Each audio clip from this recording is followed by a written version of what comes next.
Okay, welcome to the first part of Chapter 7. I am going to split this up into two different files, mostly for your benefit as well as mine, so I don't have to drone on and on about this forever and ever.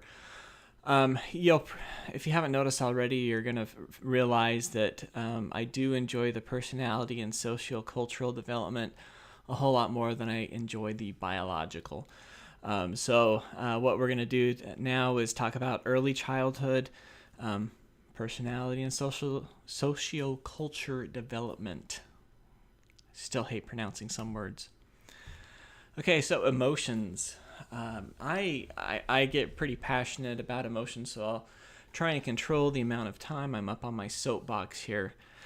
So fear and anxiety are both natural emotions, no matter what stage you are.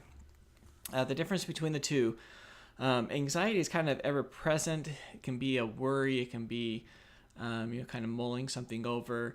Whereas fear is usually a result of a stimulus. So, for example, my youngest son has a ball python, and it's not very big, but we enjoy it. However, there are other people who are not into snakes and get very afraid.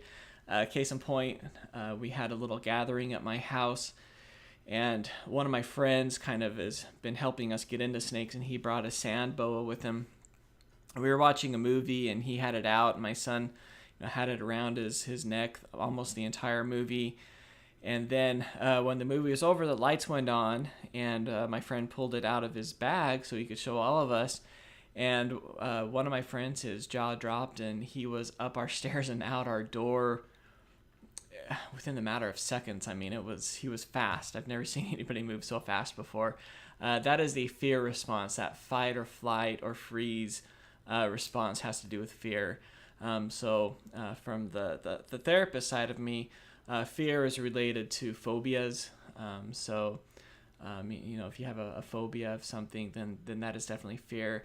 Anxiety, though, is not as an intense response, and it's really always there. It's always present for everybody. If it gets more than normal or becomes hampering, then it falls into some of the different disorders that are out there: social anxiety, generalized anxiety disorder. But for kids, there are a lot of things that can cause them some pretty decent anxiety and fears. You've probably heard of separation anxiety. We talked about that a little bit as far as attachment goes. But being away from their parents can be a real source of anxiety for kids. So if you think about early childhood, what's going on in here? Kids are, might be being taken to daycares, preschool, or even entering public schools. And so it can be a scary thing. It's really important for parents to be very understanding with this, that this is normal. Really kind of going cold turkey for kids is not good, and that can actually do a lot more damage and just increase their fears and anxieties. If parents are able to be patient and are able to work with their child through their fears and anxieties, that is going to have a lot more positive and a lot better response for kids than parents to just kind of say, suck it up and, turn off the lights, close the door type thing. So social skills, insecurities, and anxiety and fears really all fold into one another. So, as kids need to have that peer group that can cause them some anxieties because everybody has insecurities. So it's going to increase their anxiety and fear, which then is going to impact their insecurities and their social skills. And so as a result, kids can really get into this horrible spiral of fear and anxiety. And it can be very paralyzing. If you've never really experienced large amounts of fear or anxiety, it can be very, very paralyzing. Our youngest son has large amounts of anxiety. Just this last school year, transitioning from summer to school was a huge deal. He was very stressed about everything, stressed about his grades. Even though my wife and I have never put any pressure on our kids to have a grade. In fact, I tell my kids all the time that when I was their age in elementary school, I was pulling C's and B's pretty consistently, and their jaw drops whenever they hear that. But I had a talk with my youngest son that, it's just a letter. It doesn't mean anything. And so it started getting settled down a little bit. And then his school decided in fourth grade they were going to have them switch classrooms during the day to go and have different subjects, I guess, to get them ready for middle school. Well, that was another big, source of anxiety for him, and he had a hard time coping with that. That got settled down, and his teacher decided to go ahead and have her baby. And so he had a substitute come in, and that was another huge change, which just increased the anxiety. And so it can be very, very paralyzing for kids, and it's just so important for caregivers to recognize those and be able to work with them. So some of the coping skills to help with kids and their fears and anxiety. Sometimes children actually just need to trust those instincts and fear. When we talk about the stranger danger thing, a lot of times kids have that initial gut reaction that this is not a safe situation and I need to get out of here. If kids are taught to ignore that, it can put themselves into some dangerous situations. So sometimes there are moments where kids need to be able to trust those and need to be able to react accordingly. If the fears are small, you can encourage children to confront their fears. When we lived in Texas, our youngest daughter was born, and my wife was going to take our oldest son and daughter, I don't know, to the store or something. I can't remember where she was taking them, but I was laying down on the bed and had our daughter up on top of my chest, and we were just going to take a quick nap while she was gone. I suddenly heard her just screaming, and I had no idea what was going on. So I put my daughter down on the bed, and I ran to our front door. My wife had our daughter behind her with the door closed, and she was screaming because these two dogs were attacking our oldest son. So I ran out there, and I picked up one of the dogs and threw it until, I was acting on, instinct. I realized that the dogs were just puppies, and they were licking my son to death. And but with all of that, his fear of dogs increased, and so we actually had him confront the fears with some other dogs that weren't going to tackle him and lick him to death. And as a result, he's just fine with dogs now. One of the funnier fears that he had, funny now, probably not so much at the time. He was in a nursery at our church. And there was a little girl there that was a biter. And so he was just a toddler. And this little girl bit his finger, and he got a huge, severe infection in it. Like, he had to go to the doctor and get a shot and put on antibiotics and stuff because it was so bad.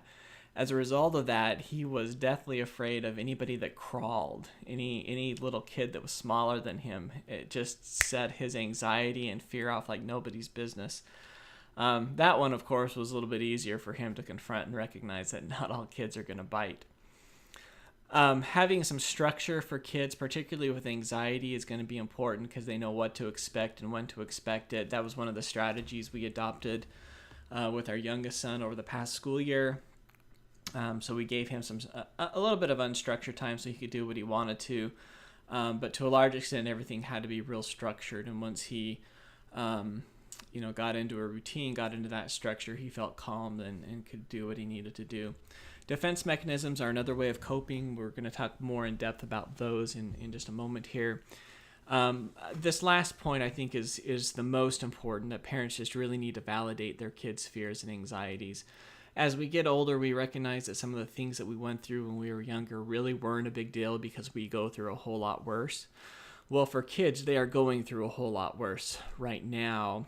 And validating that fear, that anxiety, really is the best thing that we as therapists, human services workers, caregivers, parents can really give our kids, is that validation, like, it's okay to be afraid. This is something that is really scary. Whether it be afraid of the dark, afraid of the monsters under the bed, fear of interacting with other kids. It's okay to validate those. Those doesn't mean that it's going to make it any more real for the kid or any less stuck in having that fear, but it's going to make them feel normal and calm. If you think about it, when you have fears and emotions, it probably feels a whole lot better for you when people validate those and say, it makes sense why you're feeling that way. You have every right to feel that way, as opposed to, suck it up and get a move on. So the defense mechanisms, this is probably one of the things that Sigmund Freud gave us that I think is actually pretty good. Now, if you look at the list of these, probably a lot of those mechanisms I've been familiar with, and you've probably used all of them on this list. Now, all of these, a lot of times when we think of defense mechanisms, we think about them being very bad and negative, but really all of these defense mechanisms are good. But if you take them to an extreme, is where they become harmful. So identification is looking at somebody else that you identify with. I know you're not supposed to use a word to define itself. So you look at somebody and you can see characteristics that you like in them, and you can start to develop those or recognize that you have those same characteristics as well. So this might be why a lot of people enjoy reading biographies, because they can look at different people and recognize, this is how that person was, and this is how I am as well. And so it makes us feel pretty good about ourselves to be able to identify with other people around us.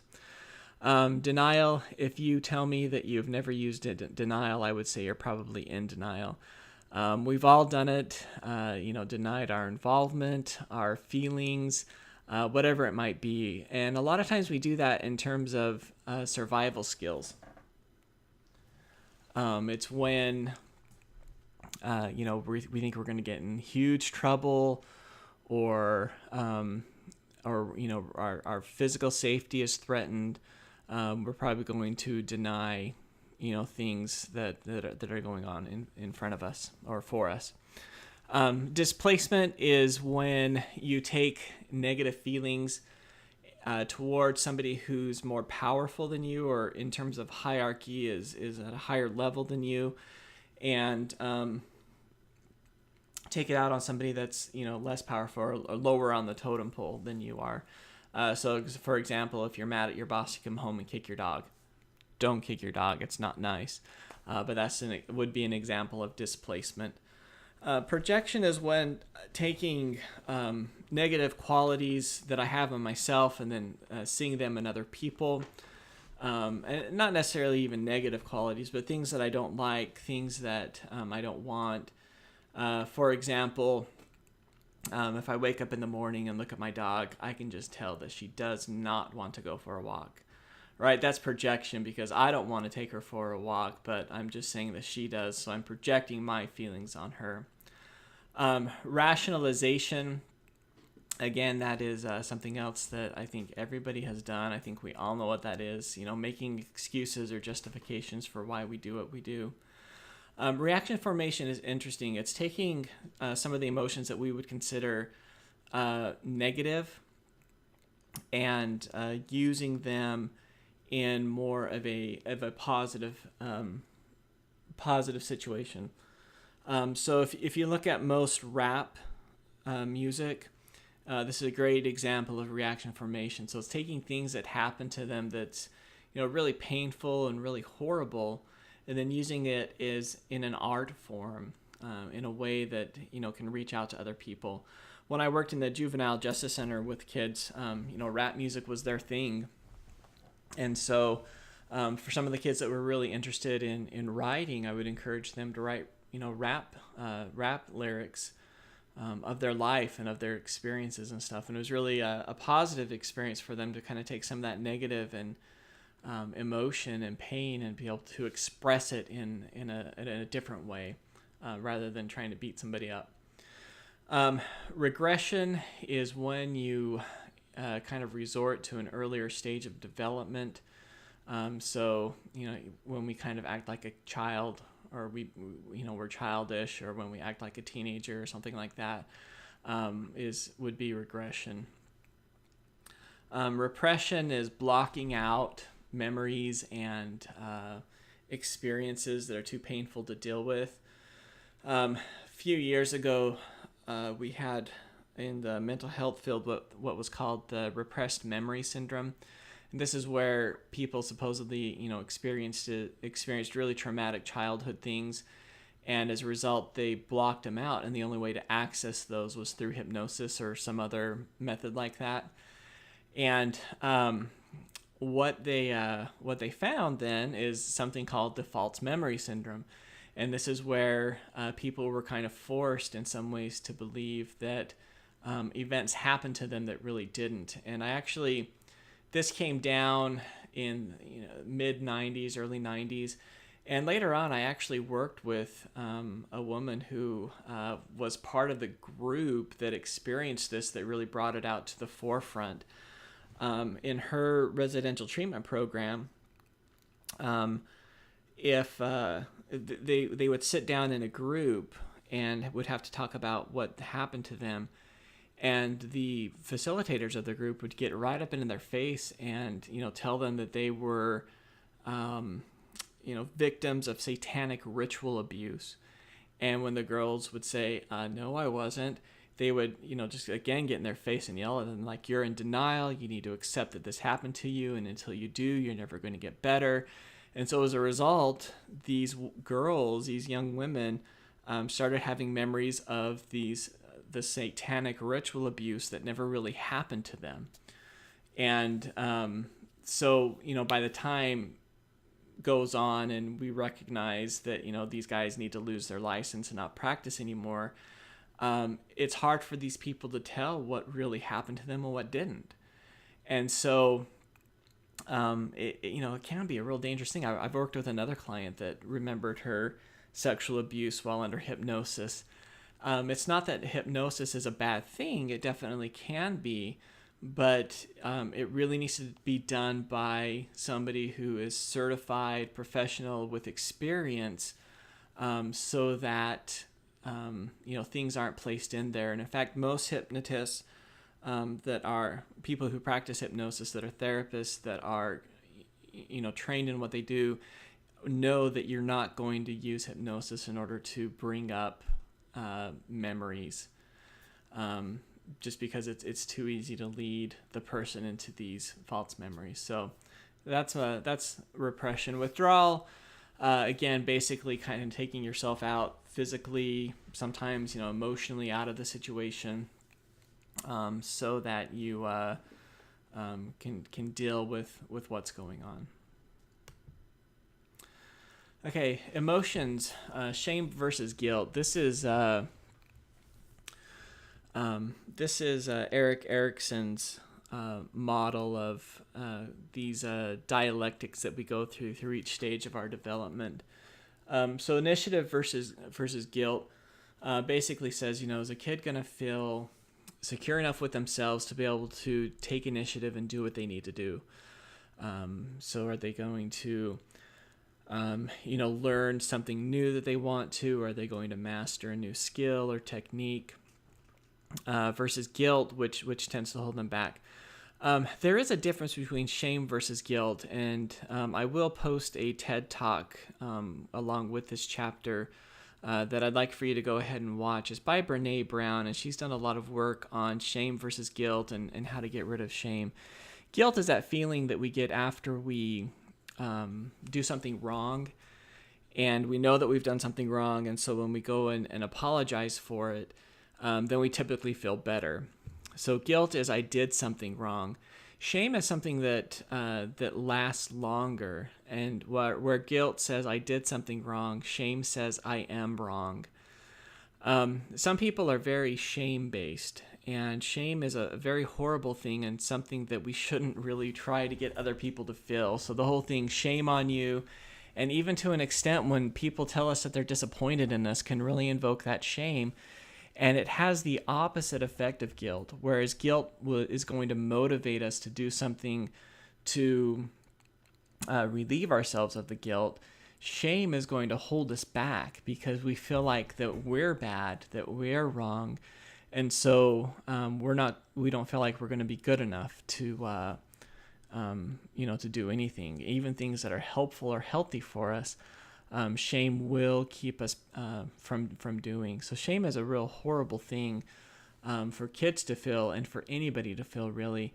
And it's something that we really need to be careful of, that we don't cause others to feel.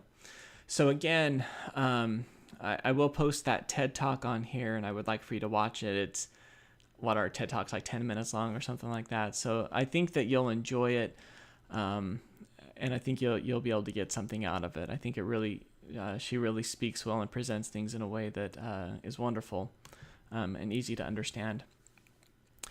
All right, so emotional regulation. This is one of the things that I have a really hard time with. So restraining emotions, where does emotional expression come in, basically? Boys are taught to not cry, to suck it up. And really, by the time young men and men get to that, that stage of manhood, the only emotion that we're really allowed to feel and experience and express is anger. Women typically, as they're socialized, girls can experience more. However, it's getting less and less for women, to where now the only thing women can really express again is anger, if they're able to even express that socially. I think it's really sad, and I think it is detrimental to our society that we don't allow emotions to do what they need to do. If somebody is a crier, let them cry. If somebody is not, that is okay. The relationship with my wife, I am the ball baby. I cry all the time. She cries as well, but it's different. For example, when we went to see Les Mis in the movie theater, even though she brought the Kleenexes, I was the one that was using them. And then even after, when we brought it home for the kids to watch, I sat on the couch just bawling like a baby, and my kids are like, "What is wrong with you?" But that's how I am. And it actually took me a very long time to get comfortable with that side of myself, because as a young boy, whenever I would cry, I would either get teased or bullied, and basically sent the message that you cannot do that. And if you want to talk about sources of shame, that is definitely one. So with my kids, I've tried to allow them to be able to have their emotions and their feelings, that they're real, that they're okay, and that those emotions are valuable and are important. I think that really is the way we need to go about it. So when I'm in like a professional, in quotation marks, meeting, and somebody expresses emotions like they're crying, it doesn't really bother me, because, if they're stressed, they're worried, they're sad, they're hurting, they're feeling shame, guilt, whatever, that's okay to be able to express that. I don't necessarily think that's unprofessional. And I think that there is room for that. Now, obviously, there's a time and a place for it. And it's important to be able to, to recognize that. And that's definitely where the restraint needs to come in. Sensuality and sexual curiosity, something that we don't really, society doesn't really like to recognize in kids. They do become curious about their bodies, and they recognize that there are parts of their bodies that make them feel good. Some kids, around 4 or 5, engage in masturbation. They may recognize that it's not appropriate to do that, with parents around, but it is a normal developmental process, and the reaction to parents here is really key.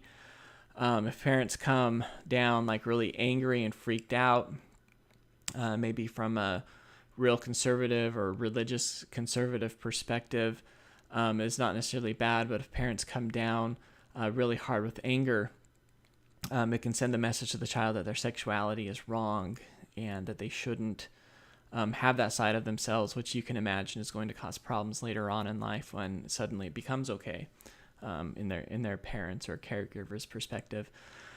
So even if the culture doesn't accept that, there again are better ways of handling that by maybe talking about appropriateness of the location, where they're going to masturbate, or even if parents want to say, this isn't an okay thing to do now, but later on it is. I know that doesn't make sense, but handling it very calm, collected is going to be important. Sometimes children like to streak around the house, and again, if parents freak out, like, get something on, I don't want to see that. Again, that can send that message that their body is not something that is appealing. And again, down the road, that's not a message that we really want people to have. So in terms of emotional regulation, caregivers really need to be sensitive to how they're teaching that to their kids. And, with everything, just validation, softness is going to be the best way to go. All right, so aggression. Here are 3 types of aggression. Aggression.